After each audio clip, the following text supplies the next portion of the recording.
What's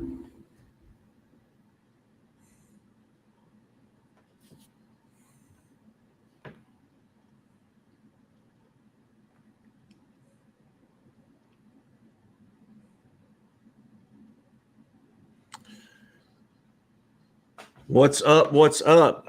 What's going on, everybody? Welcome to the Podium Proof live stream previewing the French Grand Prix. Appreciate y'all joining us. Appreciate y'all joining us. We got a good bit of stuff to talk about tonight. But before all that, make sure y'all like the page, subscribe to YouTube, Facebook, Instagram, Twitter, wherever you do your social media or all of them. Hit that little notification bell on there. And let's get into some F1. We got what I think is going to be an interesting race coming up. We have a track that is really hard to tell who it's going to suit. To be honest, it kind of has a little bit of both tendencies of the Red Bull and the Ferrari. So we should be in for a treat this weekend. Yeah, I think it's going to be good. It's kind of like you said, man.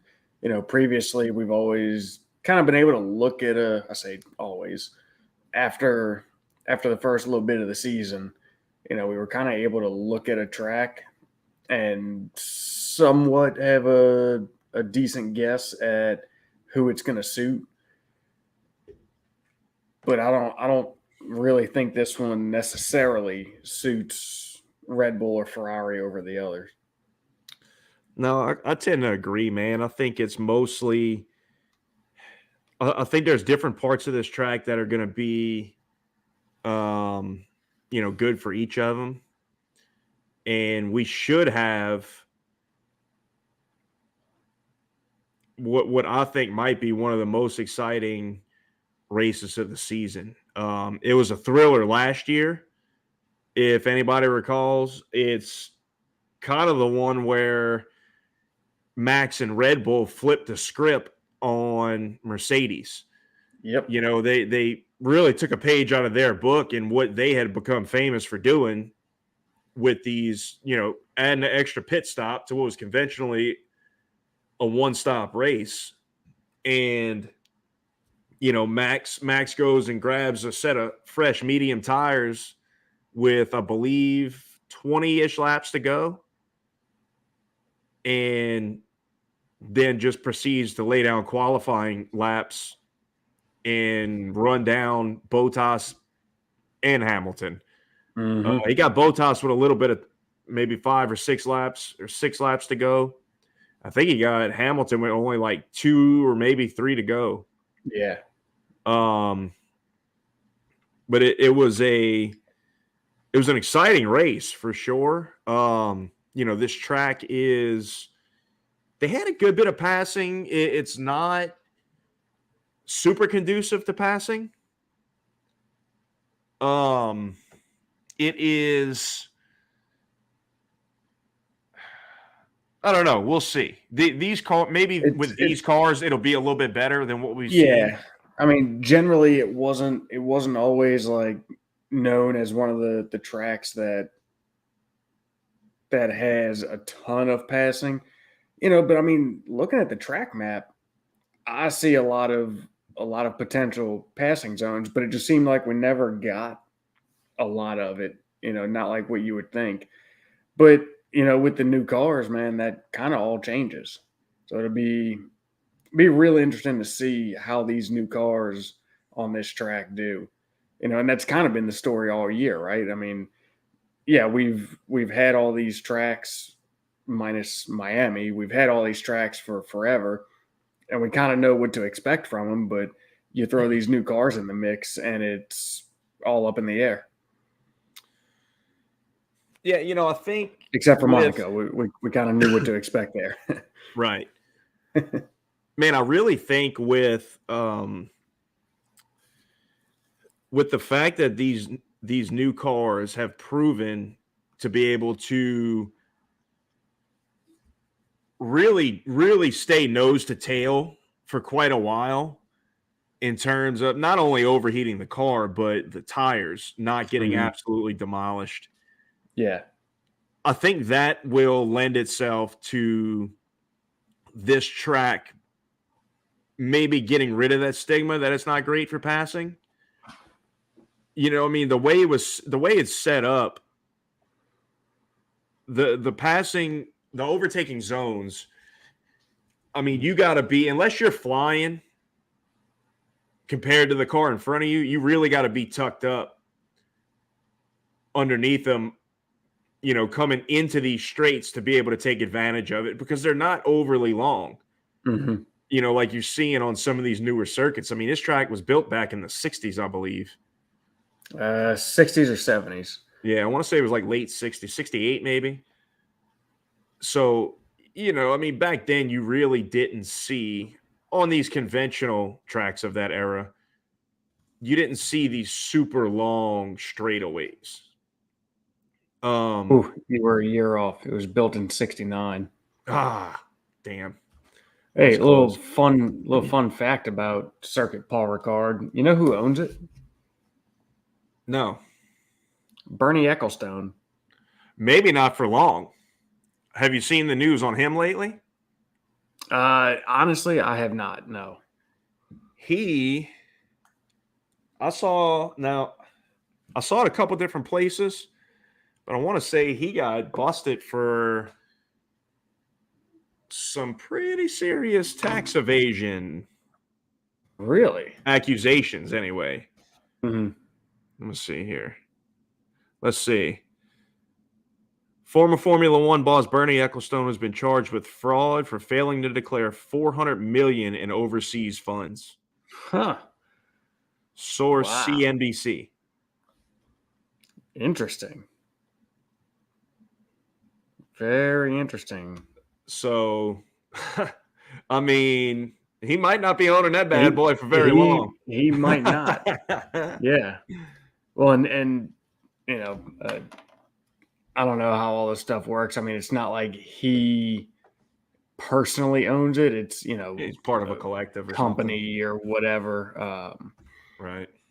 What was that company? I don't remember what the company was, but I believe he's the owner of the company. So ipso facto, he owns it. Mhm. So, quick sidebar. Too much excitement about the upcoming race here. I'm gonna be Yeah, I sipping know, on a right? little Redwood Empire tonight, Oh, and this is the Pipe Dream version, which is their bourbon. They have quite a few offerings now, but behind me over here, I've got the two of their other ones, the Lost Monarch, which is a burr rye, combination of bourbon and a rye, and their rye. They're not too high on proof. They're 90 proof. They're pretty approachable. Very good. I believe they're MGP. So that that speaks for itself. mm-hmm. It's always a solid bit. Now, they have been introducing some of their own distillate in a bottled and bond offering. And I believe I even saw recently they're going to be putting out a barrel proof or a cask strength or something like that. Really? Which is their own distillate. Oh, I'm However, interested. I recently they've had the bottled and bond out for a little while. And I recently found some here in Louisiana, and the price tag was about $160. Ooh, So that's that was a that's hard that's a pass. hard sell, That was a hard pass for especially me. yeah, especially if it's their own distillate, and that has not yet been a proven quality. Well, Yeah. I mean, man, honestly, for me, dude, like $150, it better be something special. Mm-hmm. Some kind of rare offering, or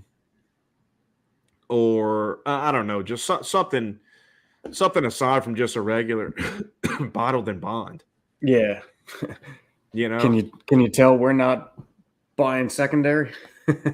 Yeah, no doubt. I don't play that. $150 and I'm out. Well, bro, I mean, that's MSRP, dude. Like, that's the Right. thing. Like, That's what I'm saying. Yeah. yeah, I mean, like, even if you were playing in a secondary market, that's a hard sell for me at $150 as an MSRP. You know, most things that are 100 plus MSRP that go to the secondary market, you're talking about, you know, upwards of $800-900, maybe even much more on the Yeah. secondary. I mean, hell, BTAC is $100, what, 120? Yeah, Or $100? 119, 129, something like that. Yeah.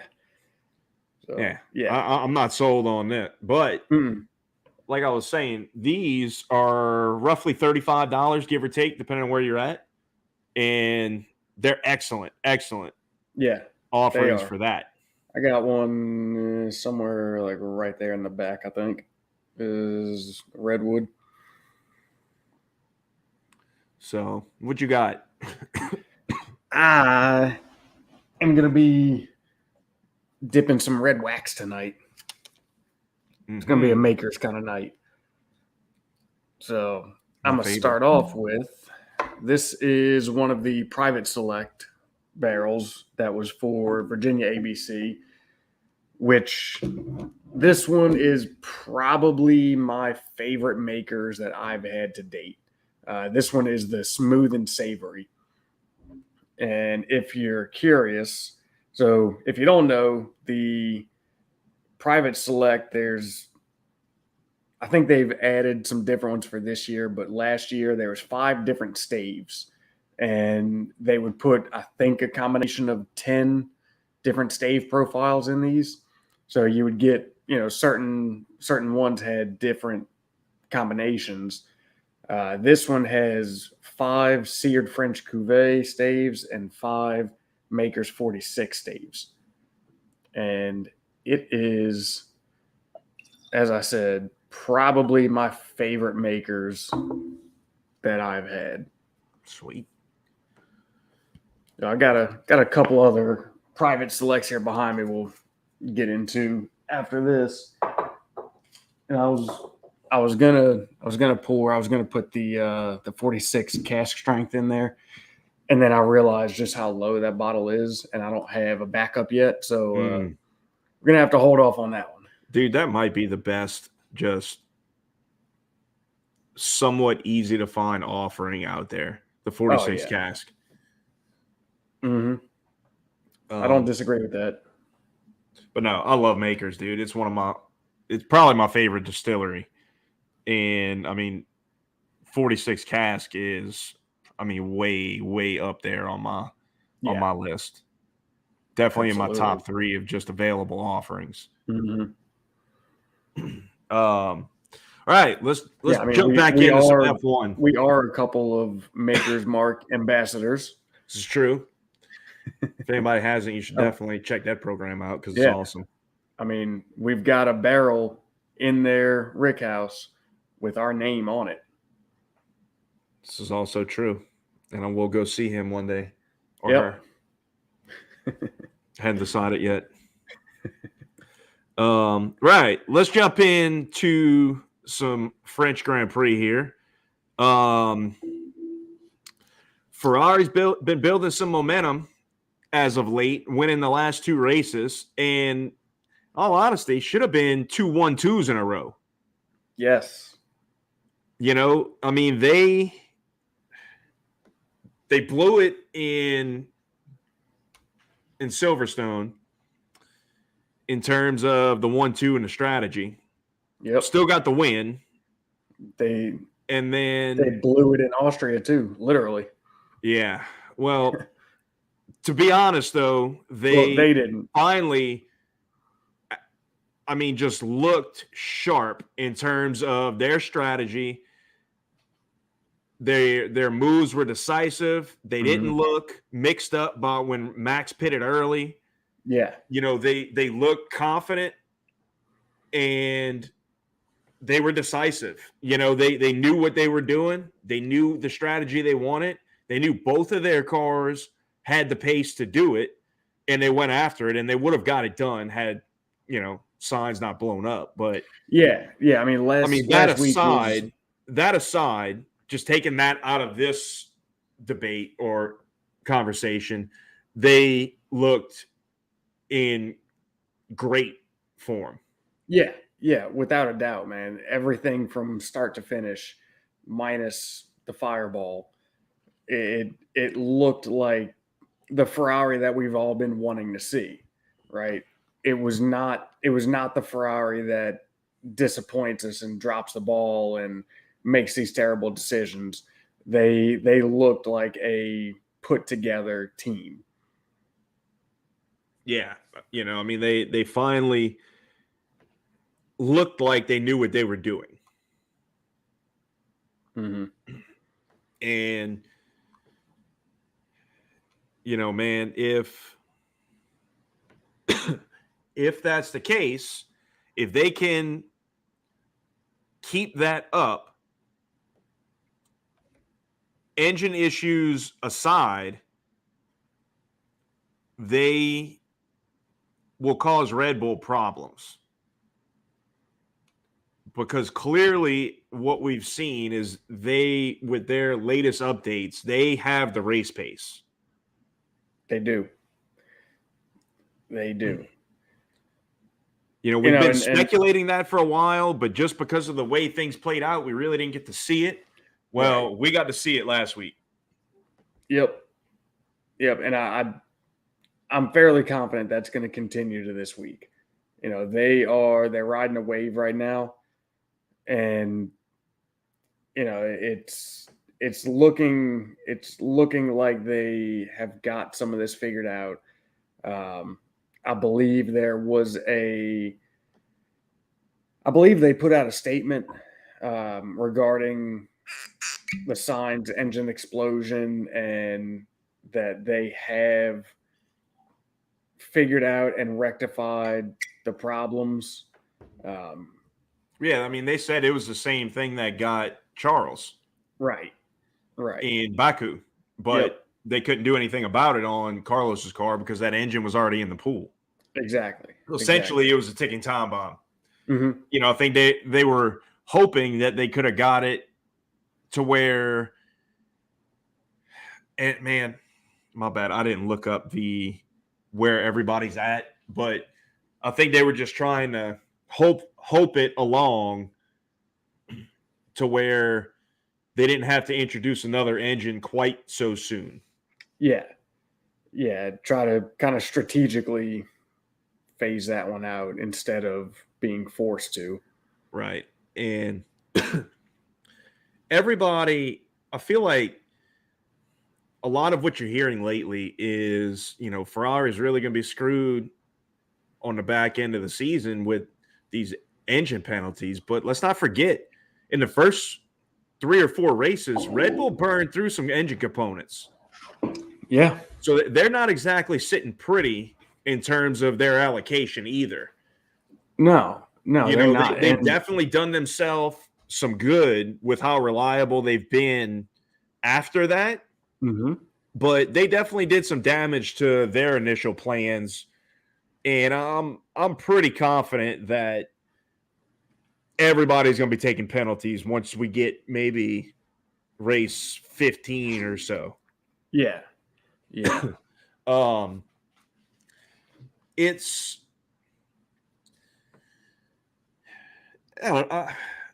kind of just part of it, man. It's yeah.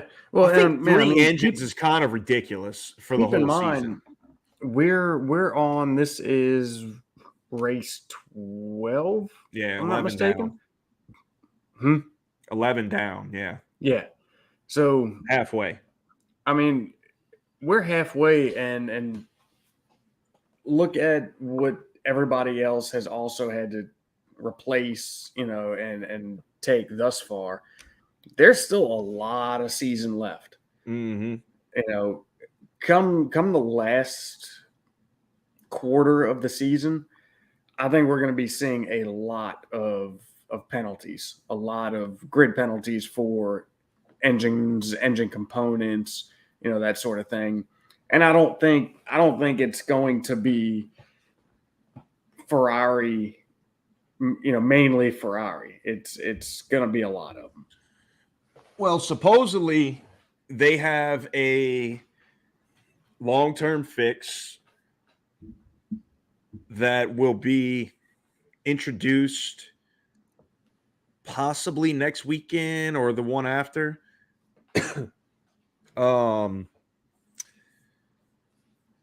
believe it's going to be there before Spa, from what I've read. I don't know how they plan on going about that. Yeah, I thought I because read Hungary. I feel like they wouldn't want to compromise. Hungary to me seems like a track where they should win. So I don't know if they're in a position to compromise that. Mm-hmm. Right. With their need for points. If they're in a better position championship wise, maybe you do it there because you're going to be so strong and you'll be able to make up a lot more positions and really not sacrifice. I mean, I would imagine, if you kind of consider how strong they were in Barcelona or Monaco, I would imagine if you started from the back, you would be able to make up to the podium. I think so. I think and that's if Red possible. Bull has a clean race. Mm-hmm. Yeah. So as we've seen from last year, some people like to go bowling for Red Bulls. I don't think we're getting a little ahead of ourselves. That again. No. We're getting a little bit ahead of ourselves. Yeah. Yeah, but I mean, it's definitely going to be a strategy of where do they want to introduce that, right? Or do you take the track that you're going to be strong at, take whatever penalties you incur and work your way back through in a solid fashion? Or do you take the one that you're going to be a little bit worse at and just kind of, take your lickings and move on to the next? My thought would be you take it where you're going to be strong, because it's at this point, a bad weekend is still a podium, right? I mean, with where they are pace wise, championship wise, a bad weekend, a track that doesn't favor them is still a podium. So it's not like you're talking being out of the points regardless or something. So I think it only makes sense to take it where you're strong and do the best you can with it. I'm trying to think. Aside from Imola, which was kind of a crazy weekend with weather and all, has there been a track? I don't think there's been a track where they've been dominated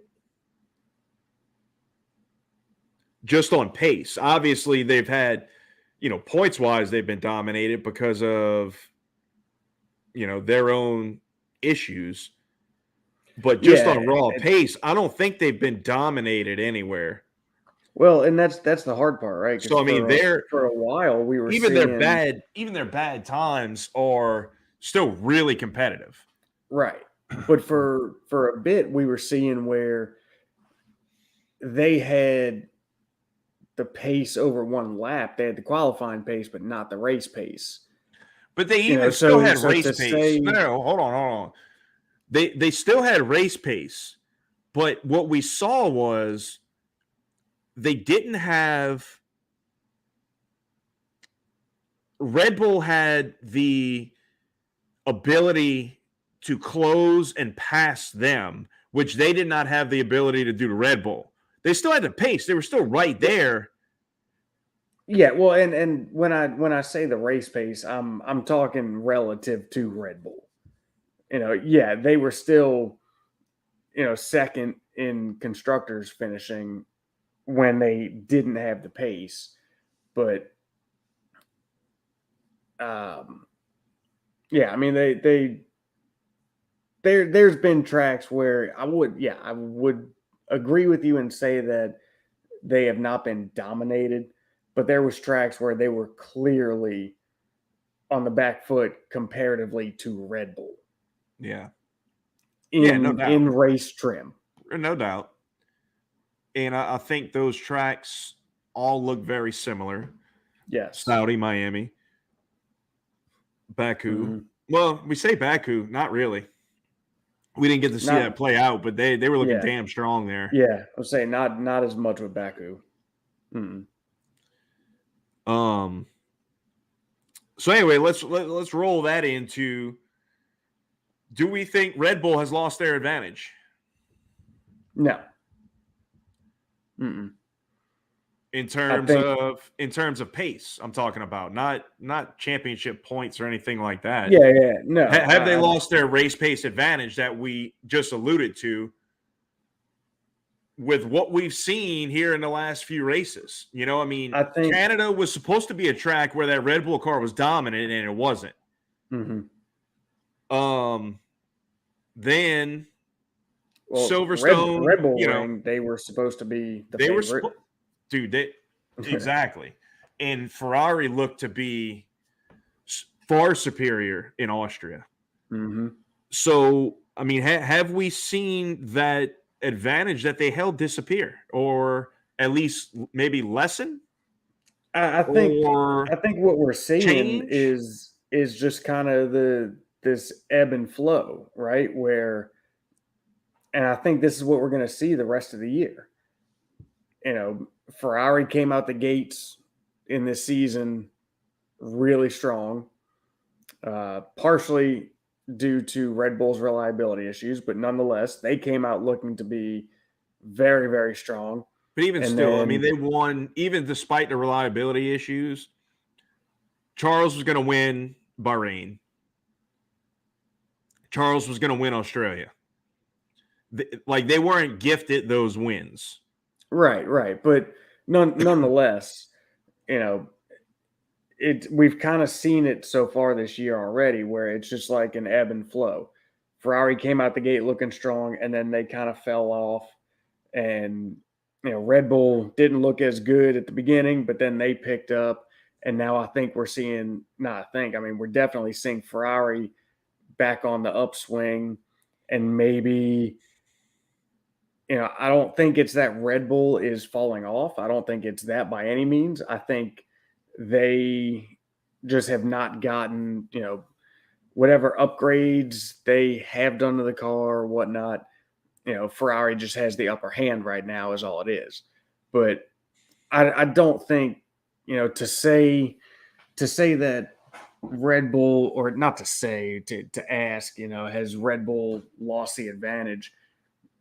I think what needs to follow that is, or be added in there is, temporarily, have they temporarily lost the advantage? Because this isn't done.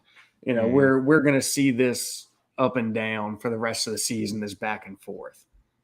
Supposedly Red Bull and Mercedes are bringing some significant upgrades to this race. Mm-hmm. Yes. And I thought I saw a week or so ago that Ferrari had some planned as well for this race, aero-wise. I think there was more, like a couple races ago, they debuted that rear wing in Canada. Yeah. And then both of the cars had it for Silverstone. Yes. And I believe their next one was going to be some front end aero, maybe some floor modifications, if I'm remembering that article correctly. I mean, hell, at this point, I think floor modifications are coming almost every race for everybody. Yeah, for sure. But, I mean, and that's something else we can get into.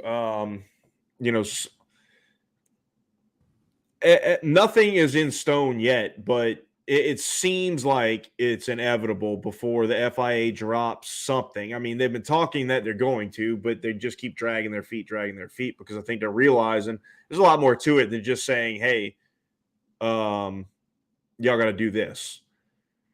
Well, I mean, as far as what are you referencing? In terms of the floor and the porpoising and all that. So the There's been porpoising, they are not this. going to say, here's what you need to do. They are just going to Well, say, right, here, you need to fix it by this date. Like that's right. all they're going to do for that. But they're still creating this metric to measure if a team fixed it or not, quote Right. unquote. You know, Right. um, And it was, they thought they would be able to figure it out in one weekend. Obviously, that's not the case. So here we are 4 races later, and we still don't have clarification on what it's going to be. But yeah. I mean, it's something that's coming.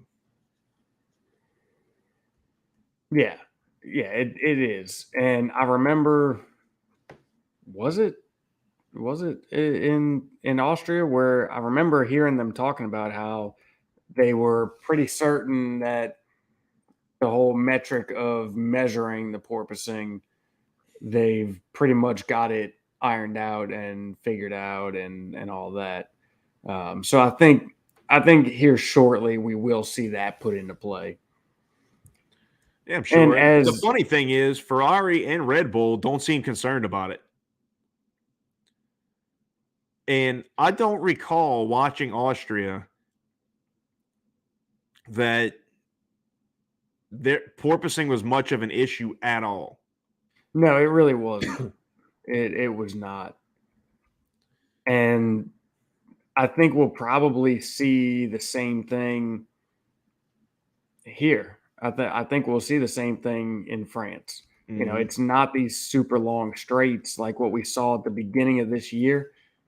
Dude, the tracks we were at the beginning of this year, I mean, they were probably the most conducive tracks to porpoising on the calendar. Mm-hmm. And we had those right at the beginning, so we really got the worst of the porpoising in the beginning. So many damn street circuits, man. Yeah. That's the real bitch to porpoising. Yeah. I mean, long straights, very long straights, and a bumpy surface. Right. That's really the thing. I mean, look at Monaco. Right. There's nothing long about any straight section in Monaco. Yeah. I don't even know there is an actual straight section on that freaking track. No. But you saw a tremendous porpoising because it just instigates 200 yards between the tunnel and the chicane. That's the straight part. Right. Yeah. Which, by the way, I love. Oh, yeah. And Monaco better not disappear from the calendar. Dude, along with Spa. I would be pissed. Spa, oh, man. Spa is probably my favorite track. We only got on this earth. left. We only got 4 left. Silverstone, and it's not looking good for Spa. Monza and Monaco. Leave them on there of the original tracks to the F1 calendar. They were there from the beginning of F1. Let's bring back the them alone. That's what we need to do. I don't know the oval section. No, this ain't IndyCar, bro. No, not the. It's incorporated into the road course. It's not like it's just running an oval, but the bank section. Let's bring it back. Let's put these cars on some banking. No, it incorporates into the main straight, but it doesn't.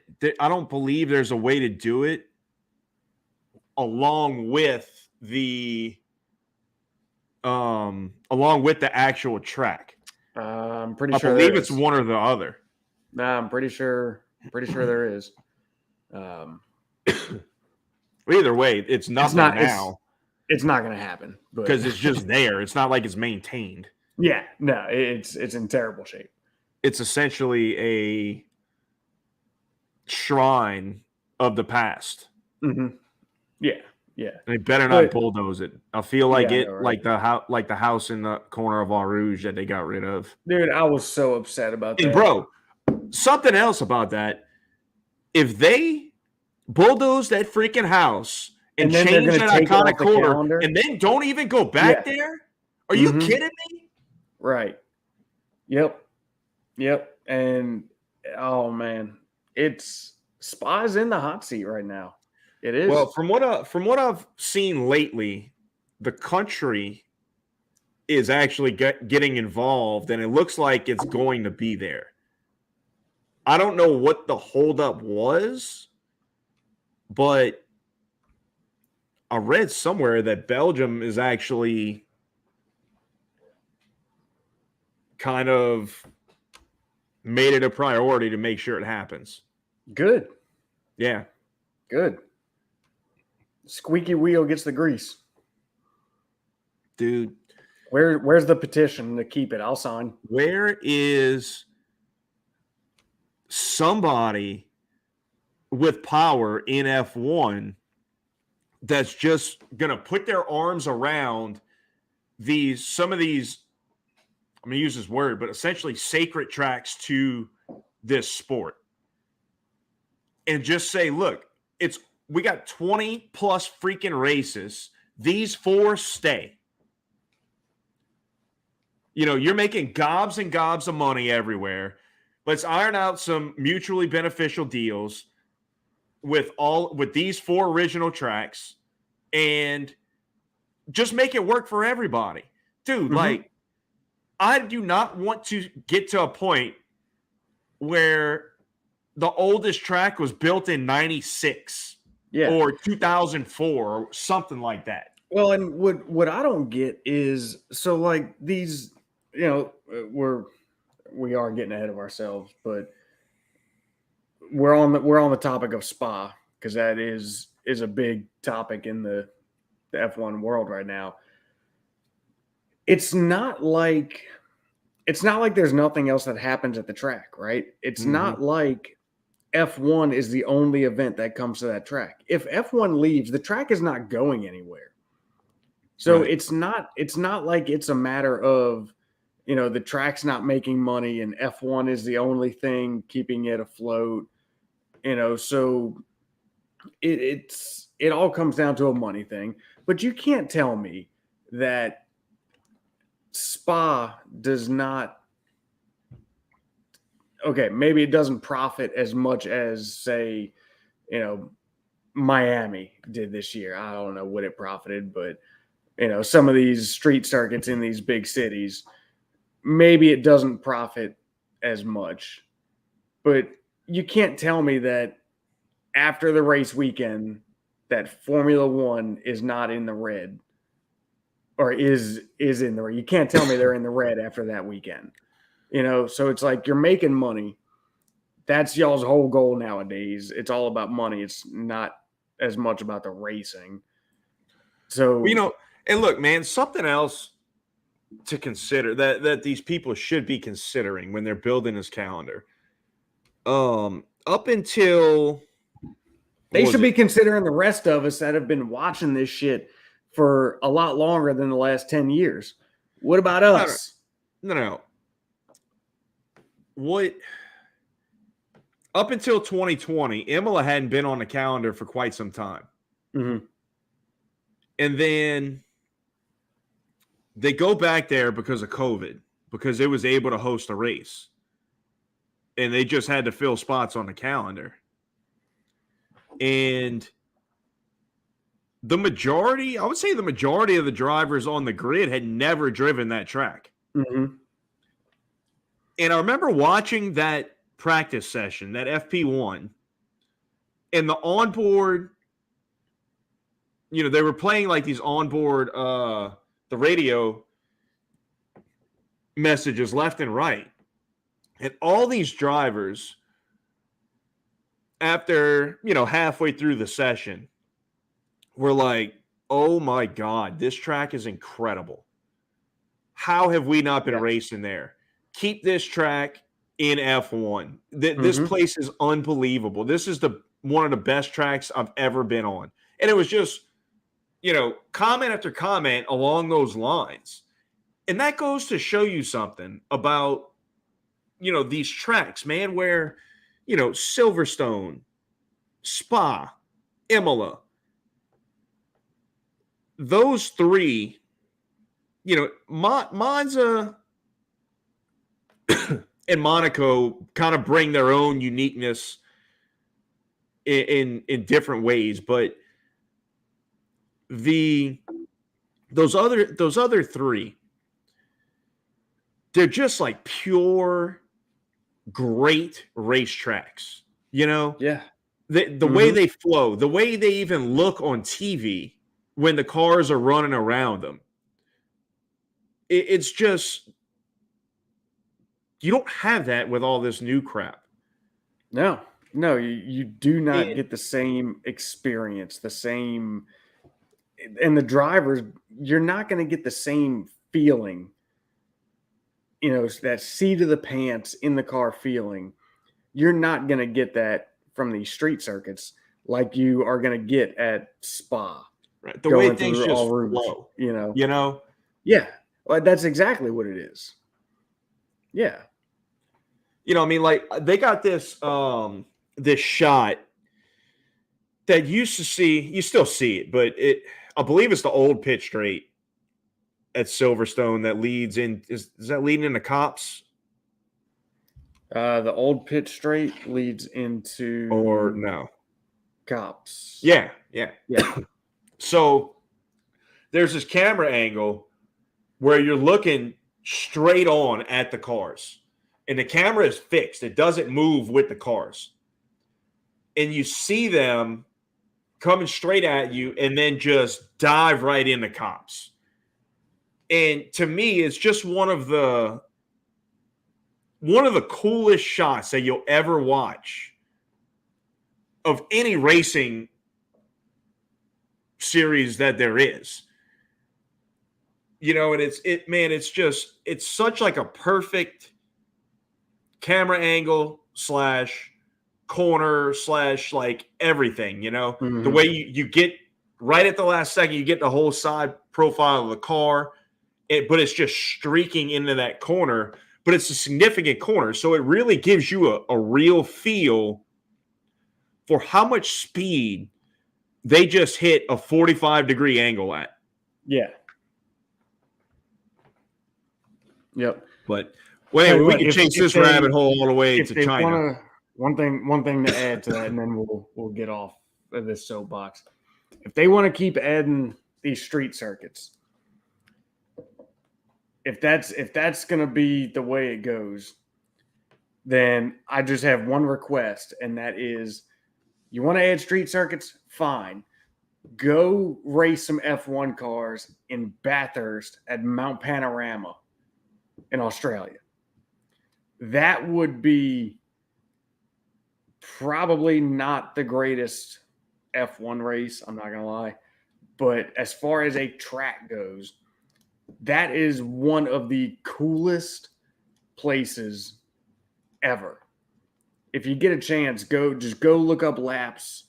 It doesn't matter what car you're looking at. I mean, if you want to go watch like some of the Australian supercar races, some of the endurance, the 12 hours of Bathurst, up the mountain, down the mountain, it is absolutely incredible. Let's throw that on the calendar if we need more street circuits. I don't have anything to contribute to that. Sounds like you need to go look up some videos of Bathurst. Might have to do that. Yeah. So, all right. Let's roll this into Mercedes. And what do we think they are going to look like this week? By all accounts, from everything I'm seeing, everybody is expecting Mercedes to be very strong. Silverstone and Barcelona strong here. Yeah. Christian Horner has even said that he expects Mercedes to be quick. Right. Now, like, I mean, look, obviously they know more than we do, but I'm just looking at this track, and I mean, they have some high speed stuff, but it doesn't jump out to me like a Silverstone or a Barcelona. Just at, I guess, at first glance, maybe not even at first glance, 'cause I've looked at it a ton of times, but I mean, it's a track that, I mean, you don't have very I long mean, straights. You got a few high speed.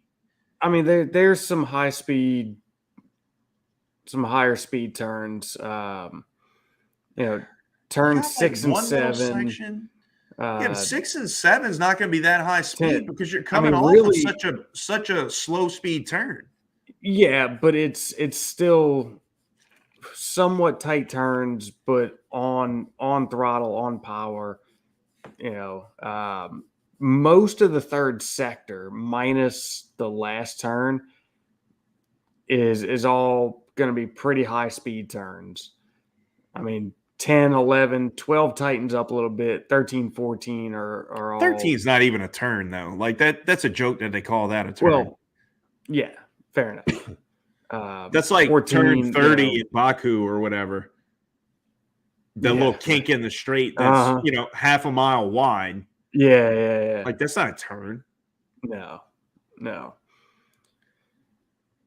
I mean, man, I think as far as Mercedes goes, there are some parts of this track that look like they will lend themselves to where Mercedes have shown their strong suits at, um, and they have made some improvements. They have possibly not, I wouldn't say gotten rid of, but drastically reduced their porpoising.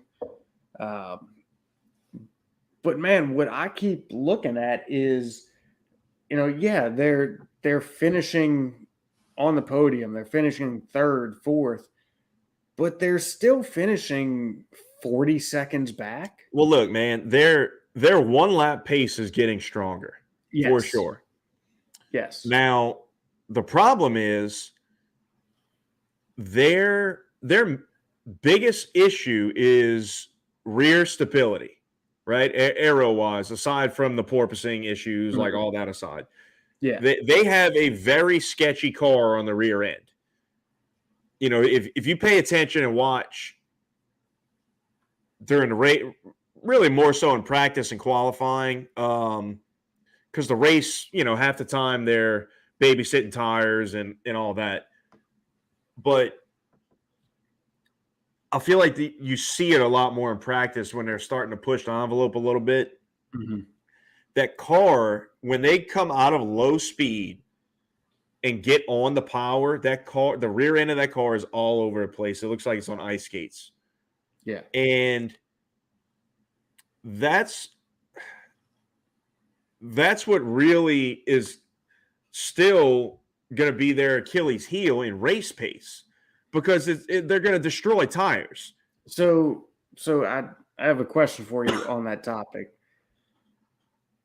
Is it, or was it really a problem with the aero of the car? Or was it simply, like we've talked about with quite a few people, was it simply both of them struggling to adjust their driving style to suit these new cars? Because we've talked about that a lot, and that's no No, secret because you that still saw it last week. not as bad though. What do you mean not as bad? In qualifying, they both lost the rear end and Well, threw it into the yes, wall. qualifying, This yes, is the same thing. It's no different. They can't live on the edge because of the rear stability of the car. Ferrari and Red Bull can. So if you can't put a Formula One car on the edge, what good is it? You're never going to be at the front if you can't do that. yeah, fair enough. You follow me? Like, yeah, maybe they've gotten better throughout the season at adjusting to it and figuring it out. Naturally, they have. It's George Mhm. Russell and Lewis Hamilton. Obviously, they've gotten better at it and good at it. They're both phenomenal drivers. However, last week in Austria, we saw them start to sniff some of that one lap pace. Mm-hmm. And in Q1 and Q2, when we really kind of didn't think Ferrari and Red Bull were giving it all yet. They were just kind of doing their thing like Mercedes used to do all the time. Yeah. And just kind of plug in Just their kinda- lap, plug in their competitive time, Put it where you needed not to. put it on the to get edge. Don't on. make mistakes. Don't put anything in the wall.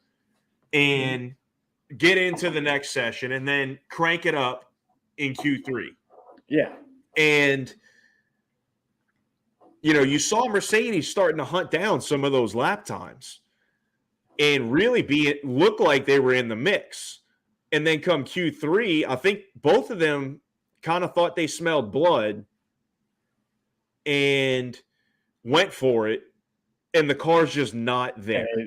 Car said nope. The car's just not there. Mhm. It's not.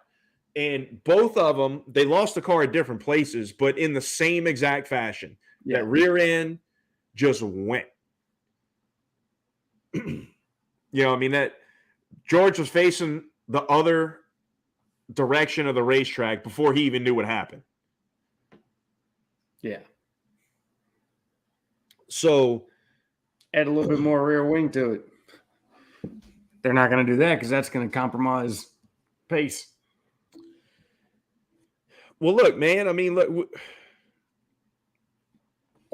I struggle to follow the thought process of all this, where we're talking about Mercedes closing the gap and being strong. So what are we considering it strong? Like, what are we comparing it to? Are we comparing it to their previous pace or their qualifying pace or what? Because, Silverstone, had Ferrari not just absolutely had a brain fart on their strategy and not let Charles and Carlos been duking it out the whole race and just got on and did what they should have done, Lewis doesn't stay in that window. Right. Ferrari cost themselves time by letting them fight it out, and Lewis had nobody in front of them. 2, Ferrari cost himself time by letting them fight it out and destroying their tires in doing so. So, take all that into consideration. Yeah, Lewis was able to hang in there, but had Ferrari not got their head out of their ass, he probably wouldn't have. Well, and I feel like that's what's not being talked about, right?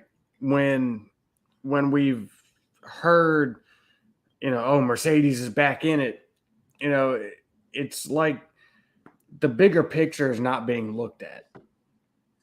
It almost feels like when that's being said, it's kind of it's like a false positive kind of thing, because it's picking up spots by attrition, and we're just, these comments are being made based on finishing position when there was attrition, even though the finishing position was still 40 seconds or whatever it was back. That's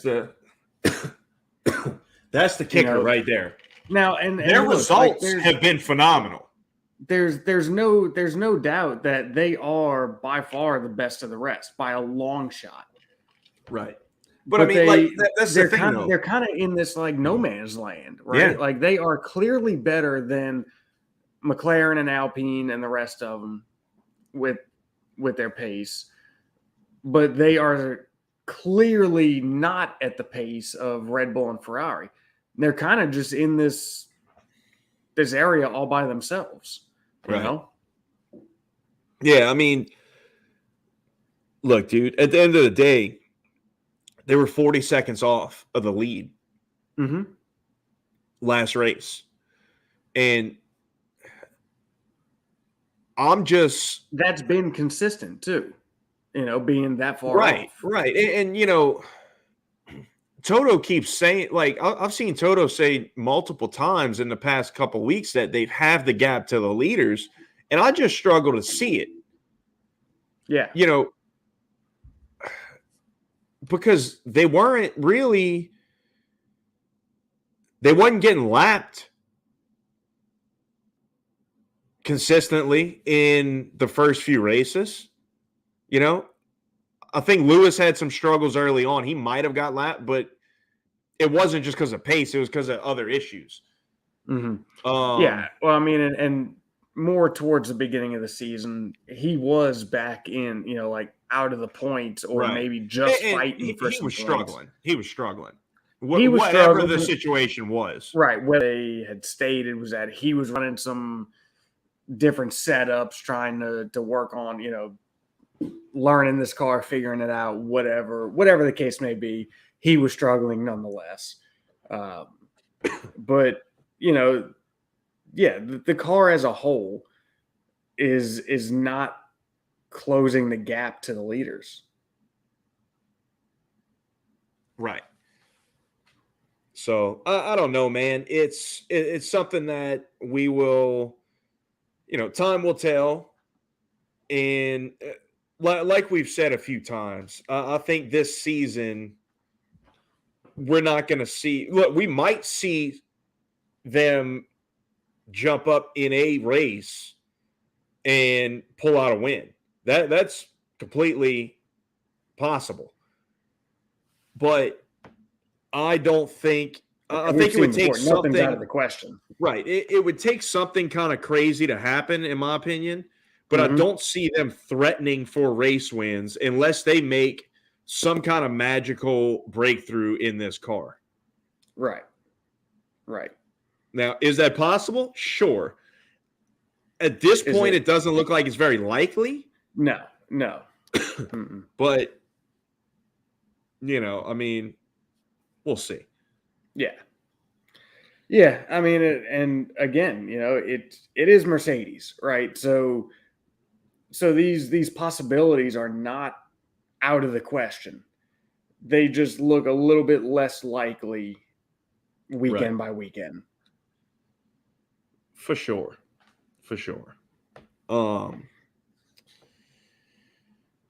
So, I mean, with that being said, what do you think we're going to see this weekend from them? I think we're going to see about the same. I think they're going to be consistent. I mean, they have shown that they are, minus the beginning of the season, whatever was going on with Lewis, right? Whether it was the car, the setup, or just him, George and that car has been nothing but consistent. And I think we're going to see more of the same. I think we're going to see them, just like we said, clear of the rest of them, but not there fighting with the front. Mm-hmm. Unless, I don't know what upgrades, for Christian Horner to come out and say that he expects them to be quick, and and he's thinking that there might be a 6-car battle up at the front, or however he had said it.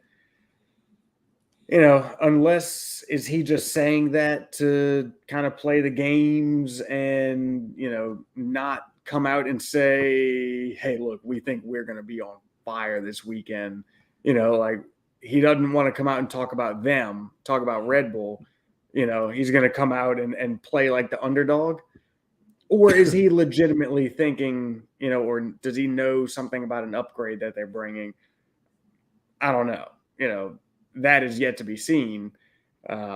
Oh, Christian and Toto Yeah, battles, man. that They live on. right. And dude, when I first read that, that was my first thought, right? Like we've seen this with Christian and Toto, and you know, these guys know how to play the game. So, Red Bull is bringing some upgrades. Is he Mm-hmm. trying to take some of the spotlight off of being asked, or having to kind of give away what they're expecting out of the car? So he decides to talk about how he feels like Mercedes might be a threat.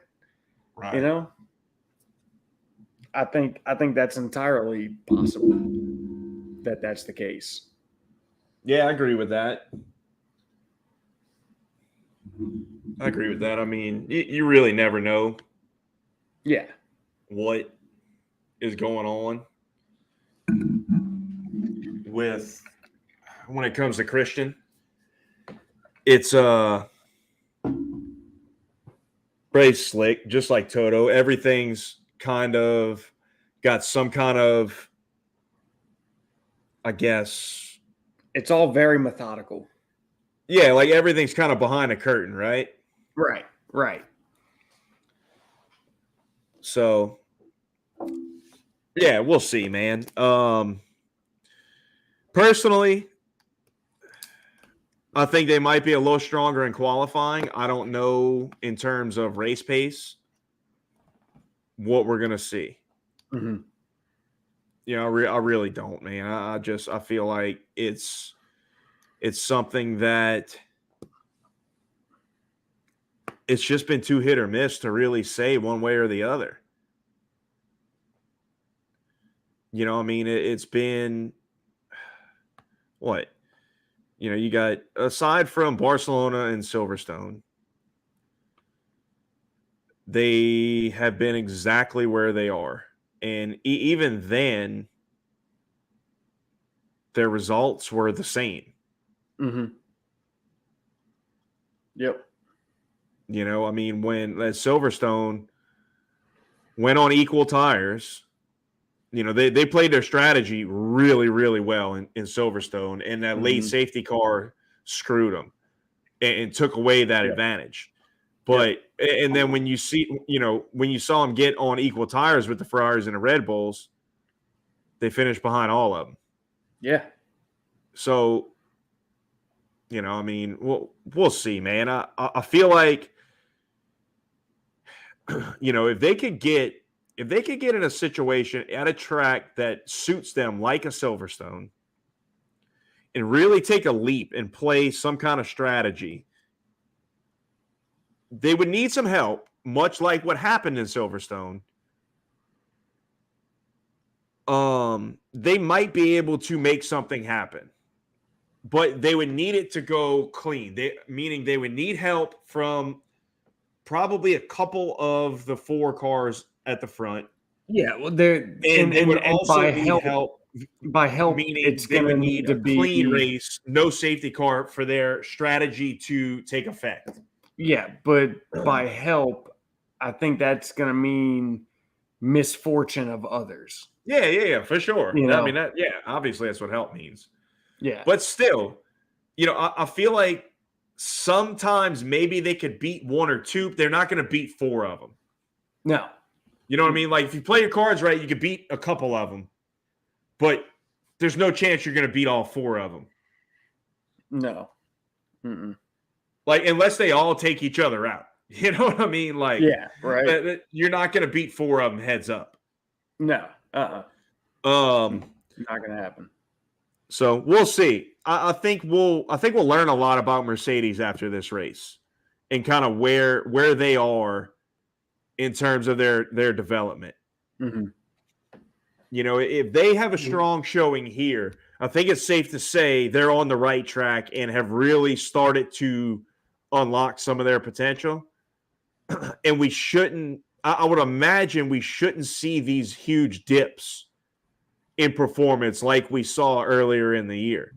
Where you went to Barcelona and they looked like, holy smokes, man. Like they look they had pace. They were a Mhm. little out of sequence, but they had pace. They were quick. Then you go to Monaco, and it's like, what is this freaking dead horse here? Yep. So let's see what happens. The jury's still out on them. Yeah. There's still a lot to be desired, and one lap pace is great, but we got to see him close that gap significantly in race pace.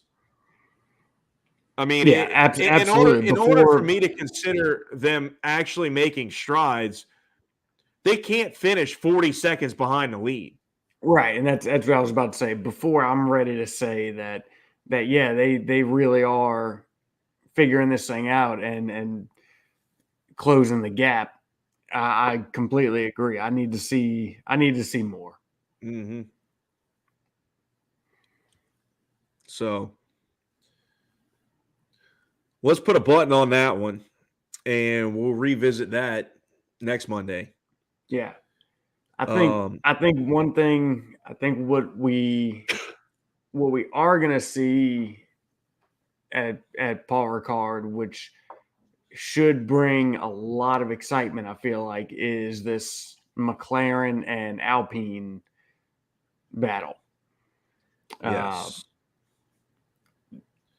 do you think we are going to see Alpine leapfrog McLaren in the constructors after this race?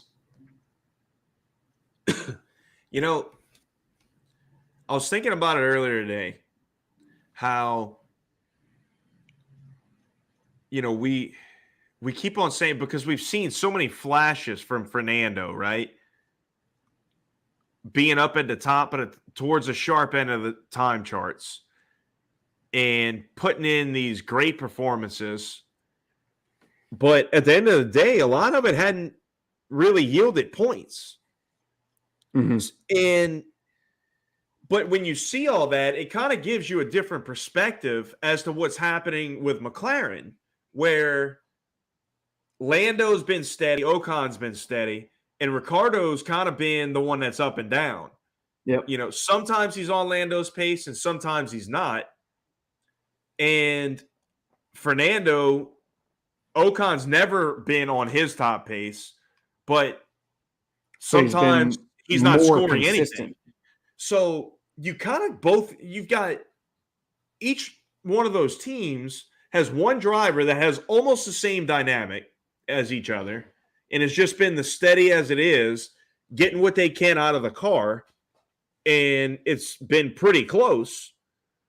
And then each one has the other driver that's the complete outlier. Yep. And neither one of them are really getting that many points. Mm-hmm. So, but just when you watch it, you're like, man, clearly Alpine, whatever, is better than McLaren.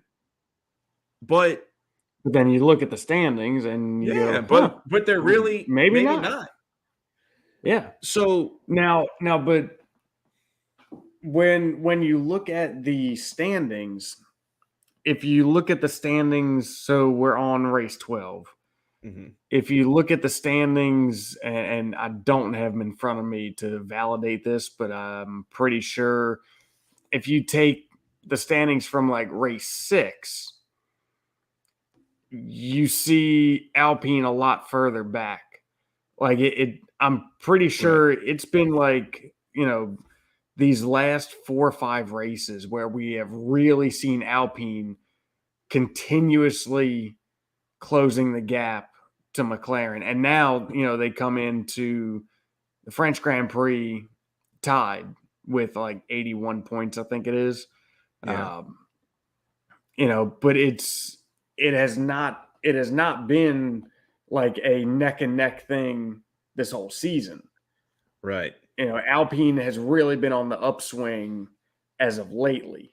So I think we are gonna see them kind of take it. I think they're kind of riding a little bit more momentum. They seem to have something figured out that McLaren just doesn't have yet. I don't think this battle is over. I do think we're going to see Alpine get ahead of them, but kind of the same thing as Ferrari and Red Bull, right? This isn't over. It's I think this is gonna ebb and flow the rest of the season. Man, I don't know. I mean, McLaren's been such an enigma on what their car is good at Mm-hmm. that it's hard to say, man. It's almost like, is it going to be decent enough for the drivers to just be able to handle it? And if it is, they'll get a decent points finish. If it's not, maybe Lando gets some points and maybe Danny Rick doesn't. Or maybe they're both out the points. Or, it seems to be that Alpine and McLaren have similar ceilings, but their floor, McLaren's floor is much lower than Alpine's. Yeah, I think you've seen Fernando be able to take that Alpine and put it higher than what that car really has any business doing. Because, and that's really over one lap, because you've seen it in qualifying a few times. Mm-hmm. You haven't seen it. It's not sustainable during the race. Right. So, I mean, that's normal for somebody of his level to be able to do. Yeah, I mean, and that's what you see. You put it on for qualifying, and then at that point, it becomes an experience game, and you might be faster than me, but you still got to get around me, and that's not going to be easy with Fernando. So, yeah, there's no doubt that a lot of his success this year is 100% due to his experience and just how good he is at wheel to wheel racing. I am excited to be able to watch. Hopefully, at some point, we get a race where Lando and Fernando are duking it out for the race. They're on similar strategies, and they just are trying to occupy the same piece of asphalt. Because I think that would be an epic race to watch. I think it would be exciting as could be. Man, I don't know. I mean, I don't doubt that Fernando would come out on top of that one, but I think Lando would surprise you, man. I don't know if Lando's ready for that. I think he is. But I think you need to see that from Lando. However, let that happen one time. Let that scenario happen one time, and I guarantee you the next time, or even just the next race, regardless if it's Alonso or not, the next race you see a much different Lando. Mm-hmm. For sure. But I feel like Lando's been around long enough and had enough tussles in the, trading paint, rubber, carbon fiber, what have you, where I think fighting for 5th, 6th is, I think he's, doesn't matter who it is, he can handle it. It's not going to be too much for him. I think where the next step for him is in the front. Yeah, and yeah, I mean I don't think it would be an issue. I think it would be an issue if he's having to sustain that week in and week out at the front. We haven't seen that baptism by fire yet with Lando. No, we haven't. And no, But I mean, I don't, and what I said, I don't think it's a matter of Lando not being able to handle it. I think he is more than capable. I think Lando is fantastic. And I think by now, he's got enough experience under his belt. And the experience that he has gotten in that midfield, I think, he is more than capable of going at it with Fernando for the long haul. I'm just saying I don't think Lando has not I don't think I know. Lando doesn't have the tricks up his sleeve that Fernando does. he doesn't. I don't think I think you would see Fernando pulling out all the stops, and I think he would come out on top just by experience. I'm not ready to concede that. I'm not.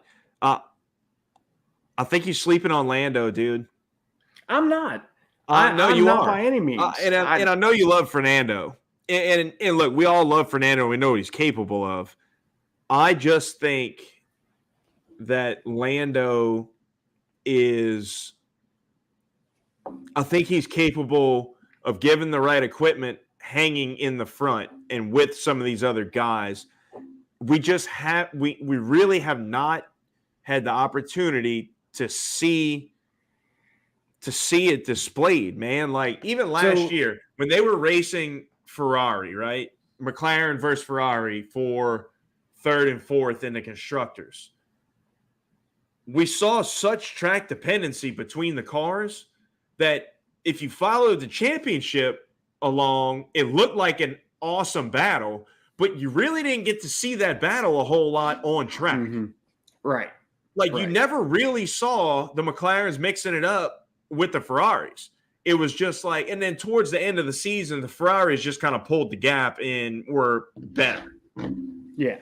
But so like we kind of haven't, I don't know, we just haven't seen the sustainable stuff with the top guys, but I think he's ready for it. You know what I mean? Like, I think as soon as it presents itself, it's not going to be too much for him. He's not going to be overwhelmed by Fernando or something that Fernando pulls out. I think Lando is actually one of the guys that could probably cope with that better than a lot of the other ones on the track in terms of not getting overwhelmed, not getting too emotional, too pissed off, whatever. Yeah, I think what Lando lacks, and I honestly I think if put in the situation, I think he would acquire it. But I think what Lando lacks is just that killer instinct that we've talked about with Max and Charles. He's not. I think he just doesn't have that edge. But you throw him up at the front with them, I think you would see it. I think it would be acquired, but at the moment, you don't see that with him. So, like we've discussed before, I feel like that edge cannot be sharpened without being at the front. Yes. Like, it's going to take. But much you like Charles, can kind of when Max booted Charles off, it can be there, and maybe it just needs to be refined a little bit, or you need to be in it to really kind of dial it in and be able to sustain being there. Well, it's going to be one instance that happens when he gets to the front. When he gets to the front, because I feel like I'm pretty sure he will at some point. Yeah. There's going to be something that happens, whether it be with Max, Charles, Lewis, George, somebody, which George really hadn't had that yet either. But he'll probably get there before Lando. There's going to be that 2019 Charles and Max moment where Max booted Charles off the track, not maliciously, like it was a clean move, but it was firm, hard. Like, I'm going to give you the bare amount of room as necessary to not get a penalty. And you're probably not going to like the result. And that changed Charles. You could see after that happened, Charles was different in the way he attacked and the way he yielded. And everybody has that moment, right? Every single person. And it's just different when it's at the front, when it's for the win. There was 2 laps left when Charles had dominated that race, and Max took it from him. Yep. And unapologetically took it from him. And like you saw it. That was the moment. And it's just going to take something like that to unlock it for Lando, but that's going to be the difference in fighting at the front. I don't think that is going to be lacking if he gets into a race-long war with anybody for 4th or 5th or 6th place. Whether it be Fernando, Lewis, Max, Charles, any of them. It's just different when it's in the front. Oh, no doubt. No doubt. It absolutely is. And, I'll tell you, I agree with you that it's not a if, it's a when he gets to the front. But if it's not, it'll be one of the biggest shames in F1, and they'll make a documentary about it. Right. I can tell you, I look forward to when that does happen. I'm looking forward to when the front at every race is Max and Charles and Lando and George. These hungry young bucks that are just these incredible talents. I'm looking forward to when that day comes, when we're seeing all of them up there fighting for it. You and me both, man. I just want 4 teams back in it again. Yeah. No kidding. So, all right. I got one more question for you. Yep. Haas is rolling. 2 double points finishes in a row. I mean, Mick looks like he's really coming in his own. Does it continue? I think we're going to see them fighting for a podium. What? No, I'm joking.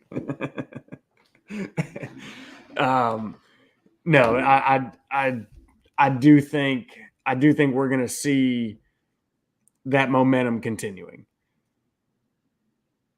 And I think, and we talked about this, right? Mick scoring his first points kind of took that monkey off his back and I think unlocked something in him. And I think at the same time, K-Mag came out into this season strong.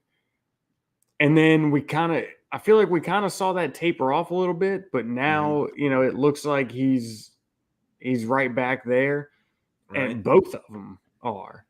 Um, I think they are greatly benefiting from Ferrari upgrades, as well as benefiting from Mick really finding his zone, really feeling more comfortable. And I would imagine at this point, I think he is able to contribute more to the team and help the team to grow. Mm-hmm. And he's had, this whole season learning from K-Mag and having him as a teammate. And I think that's a big part of what we're seeing. And I think we are gonna see them continuing the momentum that they've had these last couple of races. It seems like they really have a good grasp on their car Mm-hmm. and are really dialing it in. Yeah. And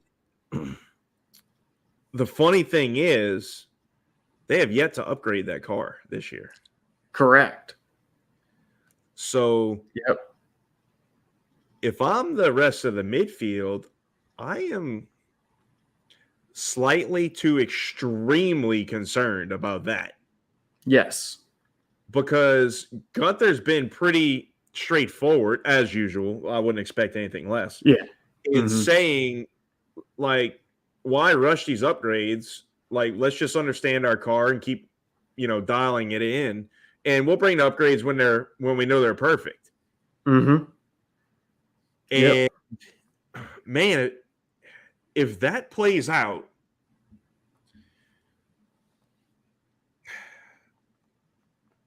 Alpine and McLaren might have a third person in that party.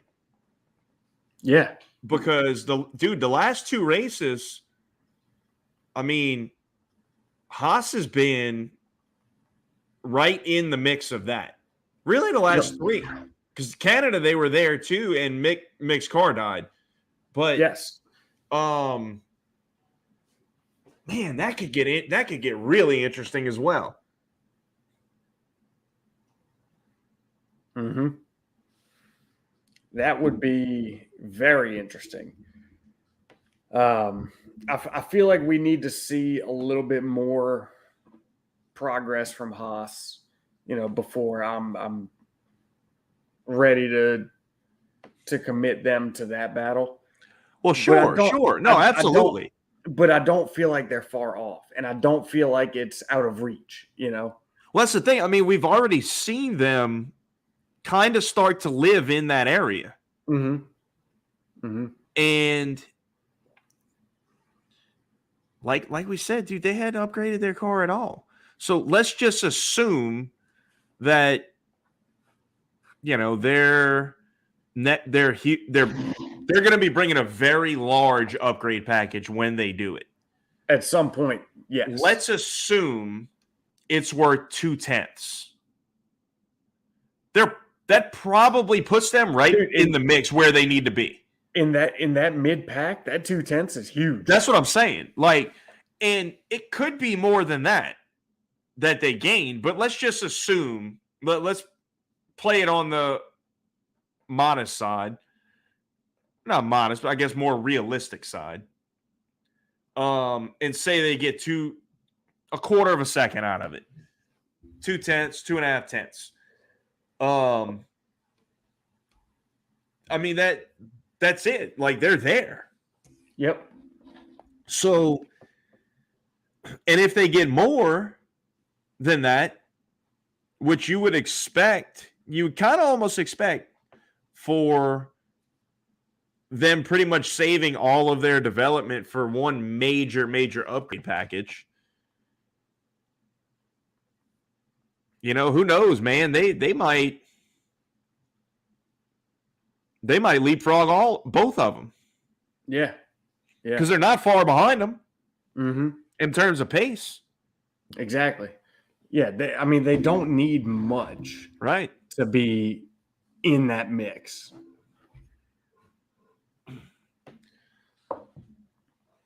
Yeah, I think you're going to see another strong showing from them. I think it's I don't know, man. I think that they're going to continue to get better throughout the season because I think Mick is kind of unlocked. Like we said, Mick has unlocked something in himself, Mm-hmm. and you kind of know what we're going to get from K Mag. He's Right. solid. He's fearless.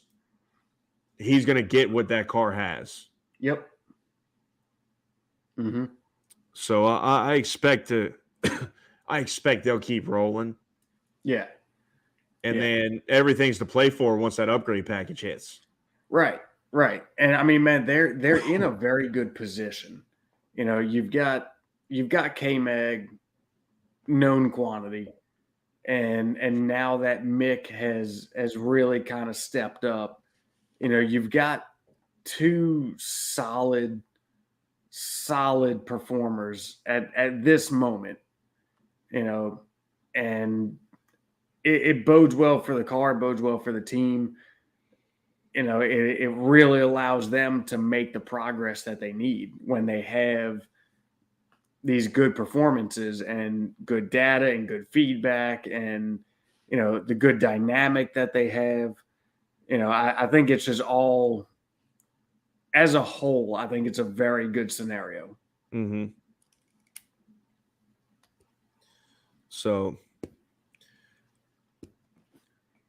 all right. The rest of them, who freaking knows what's going to happen? Because there's literally been a shot in the dark every single race as to Yes. what you're going to get out of Alfa Romeo, AlphaTauri, Aston Martin, and Williams. Yeah.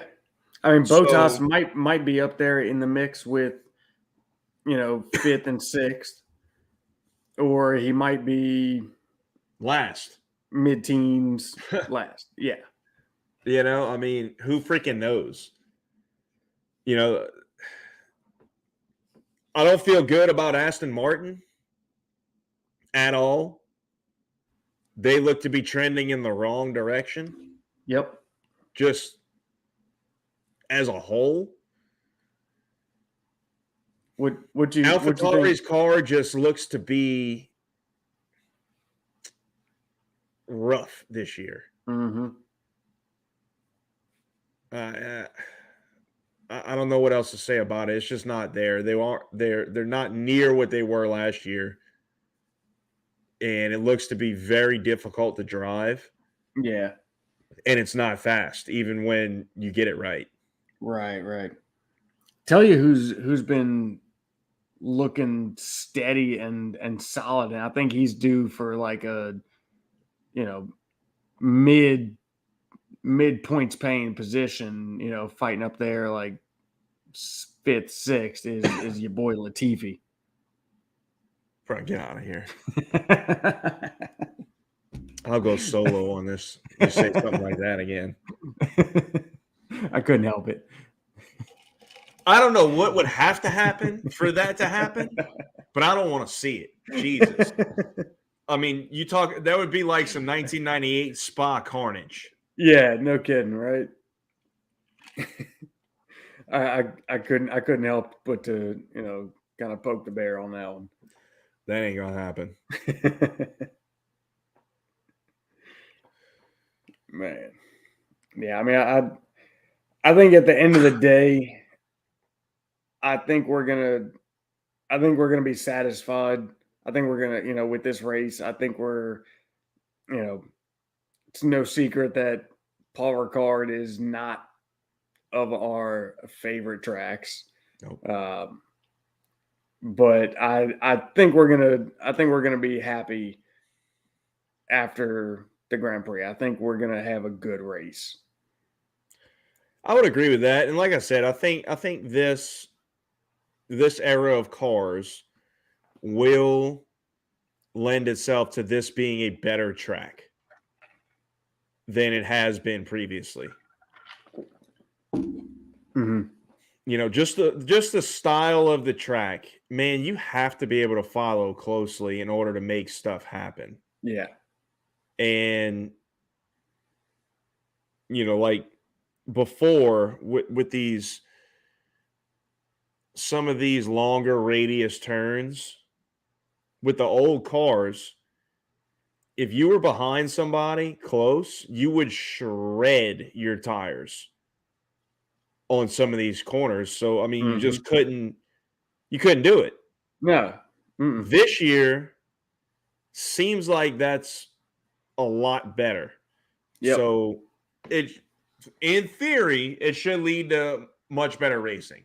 Yeah, I agree. I think this year, this track, we're going to see better than what we have in the past. Yeah. So, all right. With that being said, how's about some predictions? I'll go Hmm. first. Go for it. I think Ferrari will keep rolling.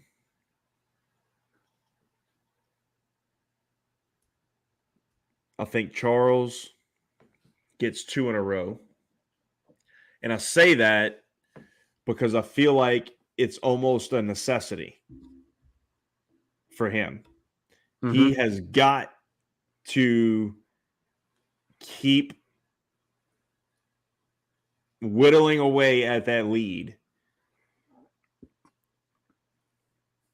before the summer break and really coming out of it. I mean, it's imperative for him to not lose ground Yes. in these next few races.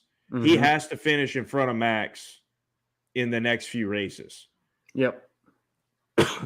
um with that being said, I think he's going to win. Max will be second. And is Carlos getting an engine penalty?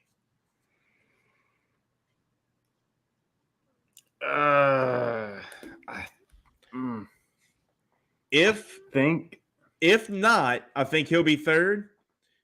If so, I think it'll be George. We're a little far out right now, being that it's Monday.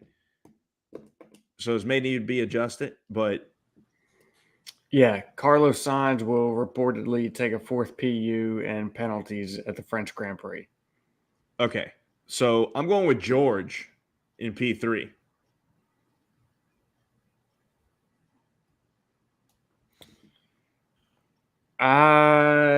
I let's see. Let me write that down for you. George in P3. I'm with you on P1 and 2.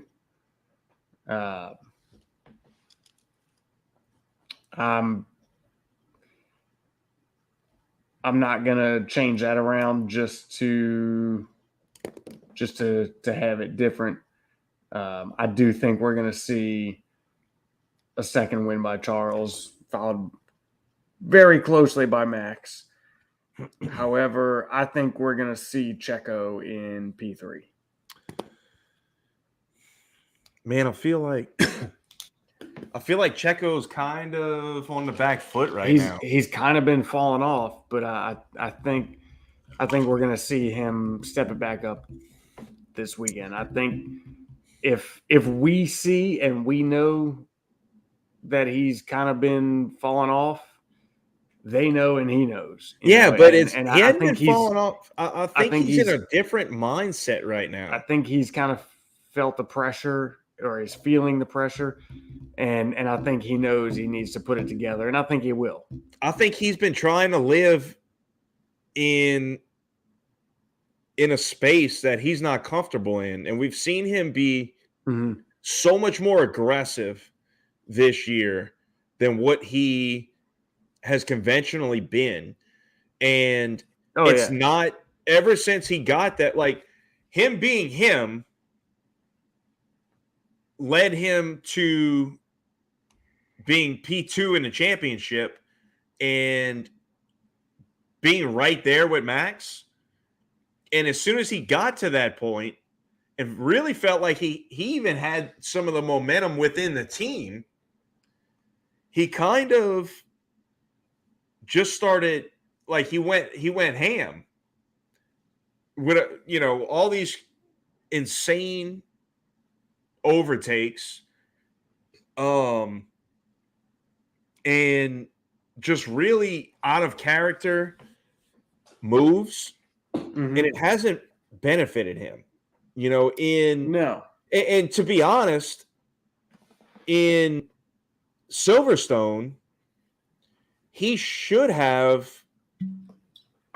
either got a penalty or been made to give positions back in that last little tussle. Yes. And he got away with one. So yes, that P2, he should feel pretty lucky about that one. Yeah, without a doubt. Because, I mean, he went all berserk in that. And just kind of went off the rails. And I don't know, maybe it's good strategy with the inconsistency of these stewards and race director. Maybe they just like, hey, let's see what happens. I'm going to go for it. Yep. Yeah. Screw the actual track. I'm going to make my own. Yeah, right. Yeah. Well, and who knows what the hell we're going to see from the stewards at this race. We have no idea. We should be able to know what we can expect, but we don't have a clue. That's it. So, all right. Well, we got them locked in ink. Yep. So we'll see what happens. I'm pumped for the race. I'm hopeful and I'm excited to see a good French Grand Prix at Paul Ricard. Before they boot it back off and put Magny-Cours back on. Yeah. Whenever the hell that's going to happen. I hope it does. Hopefully. It's not anything that's in talks right now, but it needs to happen. Oh, it 100%. If it is in talks, we don't know about. It's not in the public talk yet. Right. Well, I feel like the fact that what I mentioned earlier about the ownership of Circuit Paul Ricard, which I did not know. That's how we can get rid of it. I did not know previously. I think that explains partially, might have something to do, because we've talked about this before. We don't know why Magny-Cours was dropped and Paul Ricard took its place. But I'm kind of inclined to believe that the ownership of Paul Ricard by Bernie Ecclestone probably has something to do with that. Mm-hmm. Yes. Now, not no mo. Given the spotlight that is shining down on him currently, yes, we maybe will see that change. Who knows? The old piranha is about to meet a grouper. A giant grouper at that. Not no little grouper, one of them ocean or one of those giant Amazon catfish that just inhale everything. They're green. Yep. Forget the name of them. This is gonna be one of them. I mean, we're talking like big one, like need to send what's his name? Old River Monsters guy. Cyril Shuckane? No. Oh, that's right. Jeremy Wade. Yeah. Jeremy Wade. River We're Monsters. Talking like, out of this world size. Oh, what's that Cyril guy on? Oh, damn it. I don't know. He's a big time fisherman. Finn loves him. He watches him all the time. Might have to go look him up then. Um, All right. What else you got? Anything to add? hit us with the quote. All right, let's get it. This one comes from, we spent a lot of time talking about him, Mr. Fernando Alonso. Learn to score points regularly to help the team. And remember that the World Championship is decided between July and September. Don't be in a hurry and keep the excitement and emotion under control. Words of wisdom from one of the greats. Yep. I mean, that when you think about it, man, he's 100% right. Oh, absolutely. You can't win a championship in March. Nope. Mm-mm. This is the meat and the bones. I mean, look, we got 4 races in July. And then after the summer break, August is essentially a dead month just because it's hot everywhere. Then after that, it's going to be just, I'd imagine they got quite a few back-to-backs and triple headers coming our way. I hadn't really dove that far ahead and really looked at it, but they're going to start coming thick and fast. Yep. So great words there about Fernando. Oh yeah. All right, man. All right. I think that'll wrap this one up. Put a button on this one. Yeah. So don't forget, like and subscribe. Check us out, social media. And if you're listening to it on the podcast platform, come find us on YouTube. Join us next week. Yeah. 9:30 Eastern, 8:30 Central. Podium Proof F1. Live every Monday now. All right. Well, we will see y'all after the French Grand Prix. Ho ho. Ha ha, wee wee. It's about the extent of what I got there. I can actually understand quite a bit of French. Yeah, well, living around a bunch of Cajuns down here, it's almost necessary to get along. Yeah, right. Not so much up here in Baton Rouge, but where I used to live and half of my family. Yeah. It's almost necessary. All right, well, that's gonna do it. Appreciate y'all being with us tonight. And again, if you haven't already, like and subscribe to the page. If you're catching this on the podcast, come find us on YouTube. You can watch the live version of this. Join in the conversation. Yeah. And find us on social media. Love to hear from y'all. Thank y'all. We'll see y'all at the next one. Later.